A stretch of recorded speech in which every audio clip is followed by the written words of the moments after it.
Ibibaye kuri meya w'akarere ka Rulindo biteye agasumburutso nyuma yo kwirukana umunyamabanga nshingwabikorwa w'umurenge wa Mbogo bita Ndagijimana. Ikaze ndi umugaragu w'ibyegeranyo n'amakuru Pelo TV Happy. Uyu mumeya w'akarere ka Rulindo nyuma yo gufata umwanzuro wo kwirukana umuyobozi w'umurenge wa Mbogo byakomeje kumukomerana. Icyo uyu mumeya yazizaga uyu munyamabanga nshingwabikorwa ngo ni uko yahinduriye Sankara cyangwa se Sankara amazina mu buryo butemewe, binyuranyije n'amategeko, abikoze binyuze mu nyungu ze bwite. Ubuyobozi bukaba bwandikiye uyu mumeya bumutegeka kumusubiza mu nshingano ze, akaba yanangiye ariko byarangiye amusubije mu nshingano kubera ko babimutegetse, ariko bamuhinduriye imirimo aba umwungirije umujyanama wa meya w'akarere.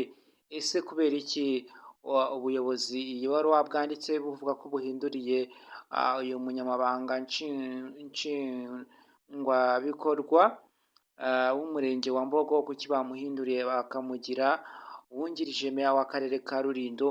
Aba bantu batari kumvikana kuki babegeranyije? Ese gupingana kwabo ibi ngibi byo biraza guca iki?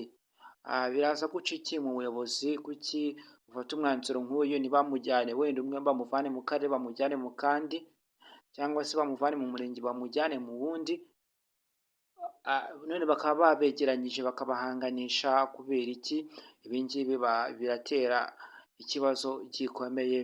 Mubwira ngo niba ugeze hano bwa mbere uramenye, ntugende umeze nka cya kinyoni cyagiye kitavuze.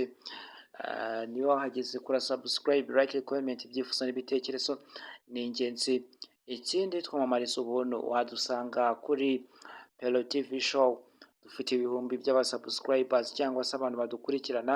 Iyo turi live twatanze nimero twamamariza ubuntu, ariko ni YouTube channel ni yacu, turagira ngo tuyizamure nayo, tuyigira aho tuyivana, tugire naho tuyigeza, kugira ngo YouTube nibona ko muri kuyikunda izayamamaze, igeze ku bandi bakeneye ubufasha nk'ubwo dutanga ahangaha. Rero mukore like, comment, partage, comment cyangwa se like, share, lolifre information fiable, 5/5 bagezaho amakuru yizewe 5/5.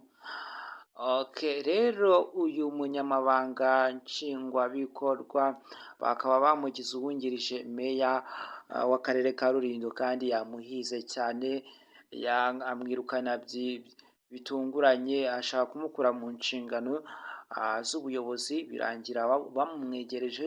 Ibi ngibi munyandikire muri comment, biracuritse, abantu barahanganye, ahubwo ukabegeranya. Wasanga umugore n'umugabo bari guhangana ukabegeranya cyangwa batandukanye. Ibi ngibi nabyo biteye agasumburutso n'ikibazo.